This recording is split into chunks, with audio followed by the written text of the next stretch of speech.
Welcome aboard the Axopar 28 cabin. This is the original Axopar and the most awarded in the fleet. My name is Joe Fox and today we're going to take a look on board this brand new model here in Sydney. This is the latest Axopar to launch into the Cobli syndicate fleet. There are 5 shares available, conveniently located at the Spit, Mossman.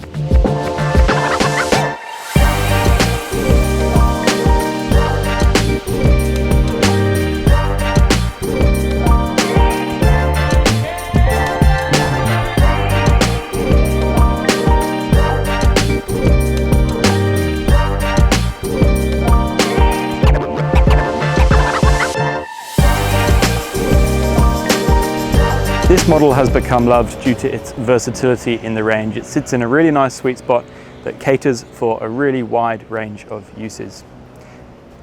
It's a very functional boat, it's a very configurable boat, and there are a number of different options on board to design it to your preference. So, for example, up the bow here, we've got 3 options available. So we've got an L-shaped seating, as you see here.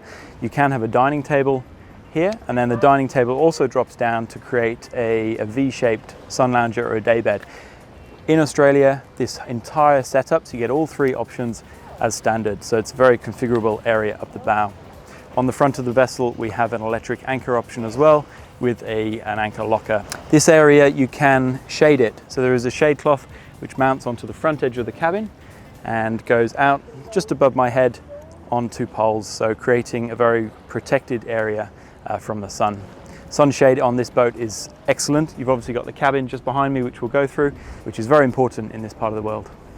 Plenty of storage under the lockers here. You're not left wanting for storage on this model at all.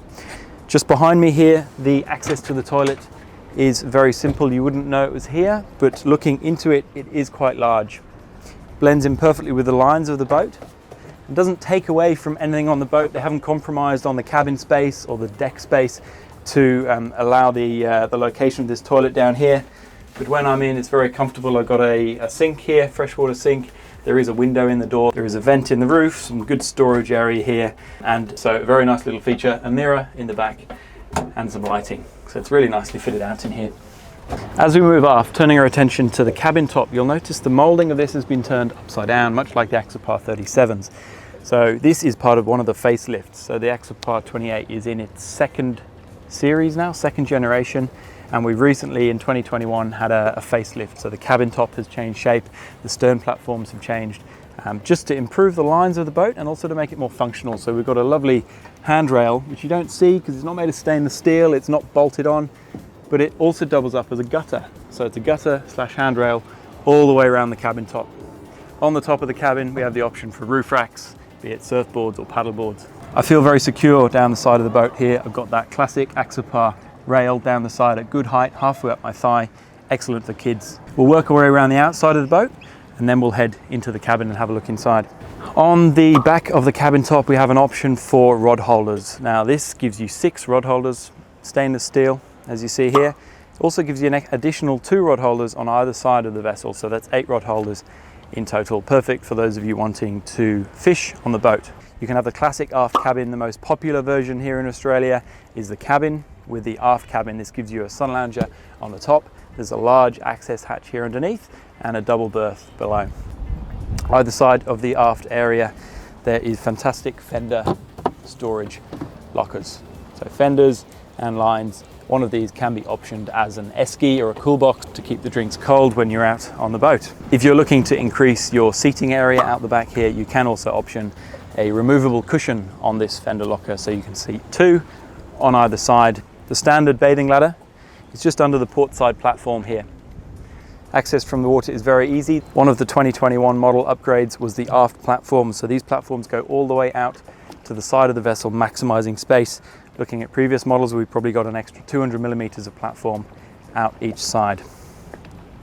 Aft shower on this side, perfectly positioned near the bathing ladder. So you come out of the water and you rinse off. Before we head inside the cabin, it's important not to forget the engine on the back of the boat. The most important thing of this boat, Axopar have worked extensively over the last 8 or 9 years alongside Mercury to design a hull that is perfectly complementary to the Mercury outboard and the propellers that Mercury put on the engines, 350 horsepower outboard. Let's head on inside to the cabin and look at what this boat really is designed for and why it's so popular. So the main cabin, or the pilot house, is accessed on either side by two large opening sliding doors. This creates good easy access. You step down into the cabin, and I'm about 6 foot, and I'm standing here. I've got plenty of headroom above me, and I can see out very easily through the windscreen.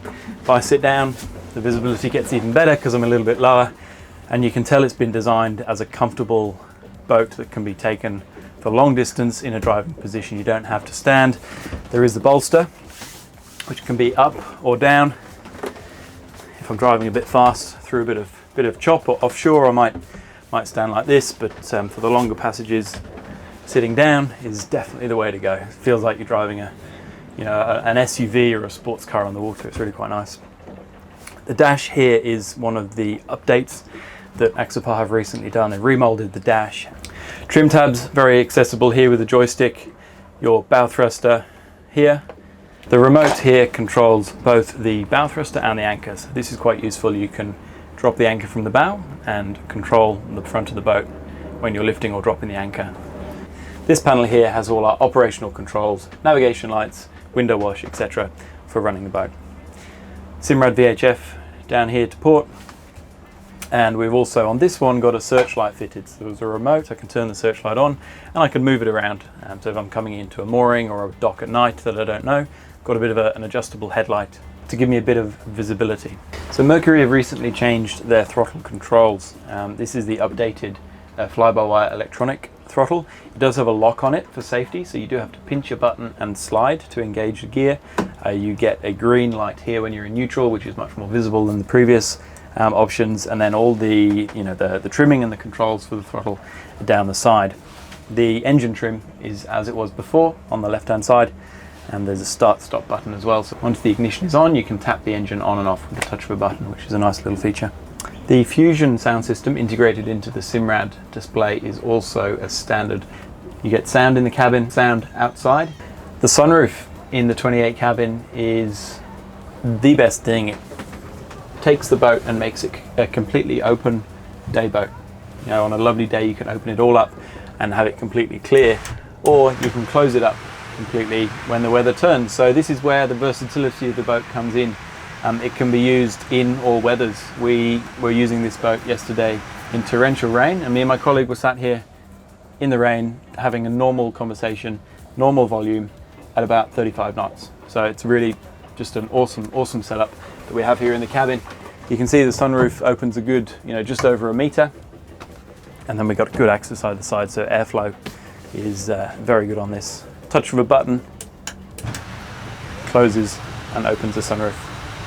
Underneath the helm and the co-pilot seat, the excellent location for the fridge, the sink and the fridge. This is a really good sized fridge, powered by the battery, so it does stay nice and cool. We've also got a freshwater sink here for washing glasses, washing your hands, all the rest of it. Turning our attention to the stern of the cabin, we have a 3-person bench seat across the back. So you've got 5 people inside the cabin, comfortably seating at speed, fully protected. This whole area can become a second berth. So you've got the double berth at the back, and then these 2 seats slide forward and down, and these 2 turn around to create an internal bed. Access into the aft cabin is through the seat on the port side. Seat folds up, and then you've got very clear access down here. The aft cabin is very spacious, so down here you can sleep 2 people side by side. It's very well ventilated. There are nice windows, there's Venetian blinds, there's hidden strip lighting, there's USB charging points. A lot of people just use this as storage down here, so it's great to get all of the gear on board out of the way so you're not tripping over it on the deck. The battery switches are located down here, but there is an option to have these as a remote just under the helm seat for easy access. Ventilation above my head. There is one large hatch with a fly screen and a blackout blind, and then just forward of that there's a second smaller hatch also on the same fly screen and blackout blind. So moving around this boat, you can really see the level of detail and the attention that's gone to the design of this, and I think that's backed up in the numerous awards that it's won all over the world. The vessel launching with Cobli this year is very similar to the boat you see here. aside from the upholstery throughout, is a sandstone colour instead of the standard petrol that you see here. It's a brand new boat, it's a fixed 3-year term, so allow you to get out or get a taste for boat ownership without investing the full amount of the boat. I'm Joe Fox. We can't wait to talk to you further about how we might work together at Cobli.